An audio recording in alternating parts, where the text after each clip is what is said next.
हमारे नौजवान साथियों की जिंदगी से जुड़ा हुआ है, कहो तो पूरे देश से जुड़ा हुआ है। अगर देश का नौजवान खुशहाल नहीं है, अगर उसकी शिक्षा के सही रास्ते उसके सामने नहीं हैं, उसके रोजगार के रास्ते बंद हैं, तो देश कैसे तरक्की कर सकता है, कैसे आगे बढ़ सकता है। तो जो मुद्दा आप लोग लेके चले हैं वो बहुत महत्वपूर्ण मुद्दा है, और जिनके खिलाफ आप लड़ रहे हैं वो बहुत ही धूर्त किस्म के लोग हैं, बहुत ही बेदर्द और बेरहम किस्म के लोग हैं, सरकार है। आप इसका अंदाजा इन्हीं से लगा लीजिए। 13 महीने किसान आंदोलन चला, 750 किसान शहीद हो गए। देश के प्रधानमंत्री ने आज तक 2 शब्द नहीं किए किसानों के लिए। इस देश में सीए एनआरसी का आंदोलन चला,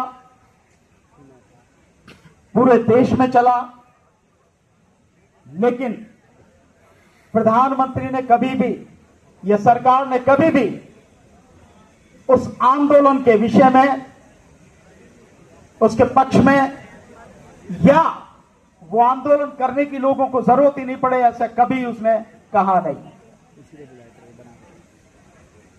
कोई भी कहीं भी आंदोलन कर ले, ये सरकार कभी भी उस आंदोलन करने वाले लोगों से बात करने की कोशिश नहीं करती, प्रयास नहीं करती। हां, बिल्कुल आप सही करें, हिम्मत नहीं है, हिम्मत नहीं है। लेकिन हिम्मत के साथ साथ एक और बात है कि वो जिस रास्ते पर चल रहे हैं वहां आपकी और हमारी कोई कीमत भी उनकी नजर में नहीं है। कैसे लोगों से आपकी लड़ाई है, आप इसका अंदाजा लगा सकते हैं। जो अपने ही भगवान के घर में डकैती डाल सकते हैं, जिसके ऊपर राजनीति करी है उन्होंने, तो आप क्या है उनके लिए? ऐसा किसी से छुपा नहीं है भाई। जब मंदिर की बात की, सारा श्रेय देश के प्रधानमंत्री ने लिया कि मैंने कराया है। देश उसको मंदिर के लिए एक ट्रस्ट बनाई तो उसने बनाई, बाकायदा संसद में बयान दिया कि ट्रस्ट बना रहे हैं। ट्रस्ट में सारे लोग आरएसएस के भरे गए, वो उसी ने भरे, प्रधानमंत्री ने। शिलान्यास प्रधानमंत्री ने किया, प्राण प्रतिष्ठा प्रधानमंत्री ने की, उद्घाटन प्रधानमंत्री ने किया, ध्वजारोहण प्रधानमंत्री ने किया। तो चोरी और कौन करके ले गया भाई? चोरी भी तुमने करी है, चौकीदार ही चोर है, इसमें कोई शक नहीं। चोर नहीं है, डकैत है, बड़े अव्वल नंबर का डकैत है।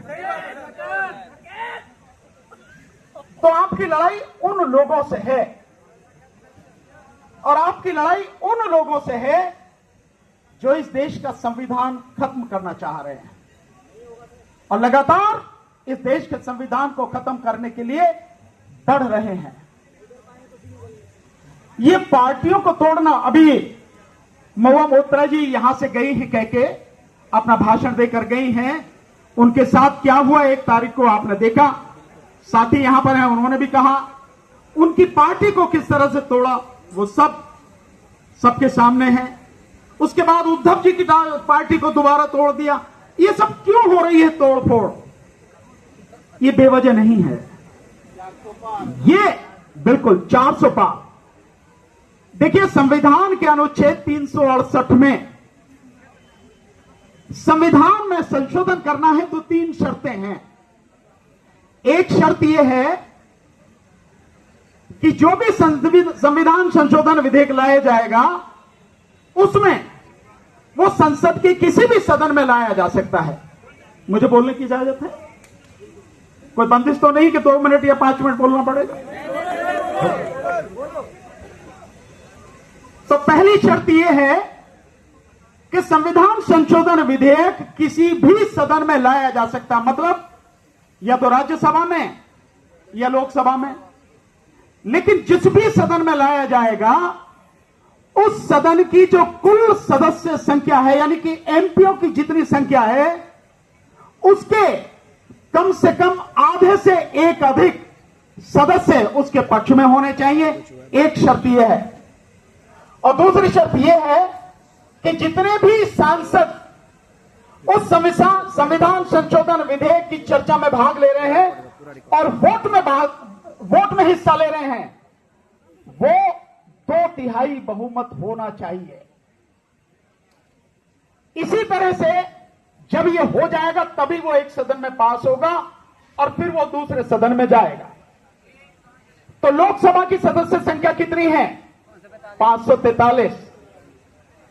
543 के आधे से एक अधिक कितना होता है? 272। तो मिनिमम 272 तो चाहिए, लेकिन अगर 272 पक्ष में है तो विपक्ष में 136 से ज्यादा नहीं होने चाहिए। अगर 136 से ज्यादा विपक्ष में हो जाएंगे तो फिर उसी संतुलन को करने के लिए 2/3 बहुमत बनाना पड़ेगा। और जब हम ये मानते हैं कि 543 लोकसभा में सदस्य हैं, एमपी हैं, तो सरकार को 362 एमपी चाहिए संविधान में संशोधन करने के लिए। 2/3 मेजोरिटी 362 बीजेपी के पास अभी नहीं है। लोकसभा में 362 नहीं है। टीएमसी के तोड़कर, उद्धव के तोड़कर उनके पास में सदस्य हुए हैं करीब 318 के आसपास, इसके आसपास। राज्यसभा में कितने चाहिए? राज्यसभा की सदस्य संख्या है 250, तो आधे कितने चाहिए? 125, एक अधिक 126। पर अगर 2/3 चाहिए तो कितने चाहिए?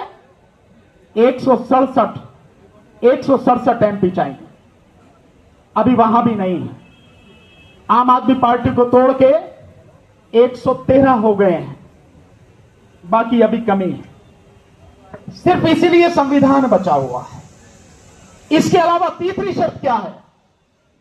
तीसरी शर्त यह है कि अगर अनुच्छेद 53 में, यानी आर्टिकल 53 में, आर्टिकल 54 में, आर्टिकल 73 में, आर्टिकल 162 में, आर्टिकल 243 कुछ है वो जीएसटी वाला, उसमें, और संसद में जो सदस्यों की, राज्यों की जो प्रतिनिधित्व है, उसमें अगर हेरफेर करनी हो, संविधान की 7वीं अनुसूची में अगर संशोधन करना हो, संविधान के भाग 5 और उसके अध्याय 4 में, जिसमें सुप्रीम कोर्ट के विषय में बताया गया है, सुप्रीम कोर्ट की स्थापना जिस तरह से होती है, इसमें अगर संशोधन करना हो, और संविधान के भाग 6 और उसके अध्याय 5, जिसमें राज्यों में हाई कोर्ट जो है, इसमें अगर परिवर्तन करना हो, तो इन 2 शर्तों के साथ साथ आधे से कम आधे राज्यों का इस संशोधन के पक्ष में प्रस्ताव भी होना चाहिए, पर वो भी विधानसभाओं से, कोई मुख्यमंत्री या मंत्रिमंडल से नहीं। राज्यों में उनका, आधे राज्यों में सरकार बीजेपी की हो गई है, लेकिन लोकसभा और राज्यसभा में नहीं है। इसलिए सांसद तोड़े जा रहे हैं। और जिस दिन इनकी यह संख्या हो जाएगी, मैं आपको लिख के देता हूं, सबसे पहले इस देश का संविधान खत्म किया जाएगा। और जिस दिन संविधान खत्म होगा, उस दिन आपके तमाम राइट खत्म होंगे। आप जिस तरह से आंदोलन कर रहे हैं, यह अधिकार भी आपसे छीन लिया जाएगा। मैं जो यहां बोल रहा हूं, यह अधिकार छीन लिया जाएगा। और सब कुछ जो संविधान ने आपको दिया है, एक झटके में खत्म किया जाएगा। सरकार इसके अलावा क्या कर रही है? सरकार इसके अलावा एसआईआर कर रही है। एसआईआर अभी तक 10 राज्यों और 3 केंद्र शासित प्रदेशों में हो चुकी है। एसआईआर का प्रावधान संविधान में नहीं है। एसआईआर का प्रावधान जन प्रतिनिधित्व अधिनियम 1951 में नहीं है। गैर कानूनी, गैर संवैधानिक व्यवस्था इस देश में चलाई जा रही है, और देश की सुप्रीम कोर्ट उसको करी है। जो भी कुछ इलेक्शन कमीशन कर रहा है, ठीक कर रहा है। इलेक्शन कमीशन के साथ, सरकार के साथ, इस देश की सबसे बड़ी अदालत सुप्रीम कोर्ट खड़ी है। तो आपको सरकार से नहीं लड़ना, आपको सुप्रीम कोर्ट से भी लड़ना है। आपकी लड़ाई किस किस से है? इस देश की तमाम संवैधानिक संस्थाएं, चाहे वो इलेक्शन कमीशन हो, चाहे वो सीएजी हो, चाहे यूपीएससी हो, सब सरकार की गुलामी में लिप्त है, सरकार के लिए काम कर रहे हैं। इनसे भी लड़ना है आपको। लड़ाई आपकी बहुत बड़ी है, लड़ाई छोटी नहीं है, क्योंकि सारे लोग इकट्ठे हो गए। मीडिया, ये सोशल मीडिया के साथी जो आपको रात दिन दिखा रहे हैं, अगर पूरे दुनिया में अगर पहुंच रहे हैं तो इन्हीं सोशल मीडिया के साथियों की वजह से पहुंच रहे हैं। इनका बड़ा धन्यवाद आपको करना चाहिए। नहीं तो मेन स्ट्रीम मीडिया ताला लगा दी, आपकी कोई बात जाएगी नहीं, क्योंकि वो तो सरकार की गुलामी में ही मस्त है। उनसे भी लड़ना है। इस देश के तमाम पूंजीपति जो सरकार के लिए काम कर रहे हैं, हाँ बिल्कुल, गोदी मीडिया जो हो चुका है, जिसको खरीद लिया पूंजीपतियों ने सरकार के माध्यम से, वो सारे के सारे एक हो चुके हैं। इन सब से आपको लड़ना है। तो जो संविधान को खत्म करने के लिए जो दूसरी और काम किया जा रहा है वो एसआईआर, जिसको मैंने कहा, इसका आप, जैसे मैंने बताया कि 10 राज्यों और 3 केंद्र शासित प्रदेशों में ये एसआईआर हो चुकी है, लेकिन अभी तक 6 करोड़ 83 लाख लोगों के नाम काटे जा चुके हैं।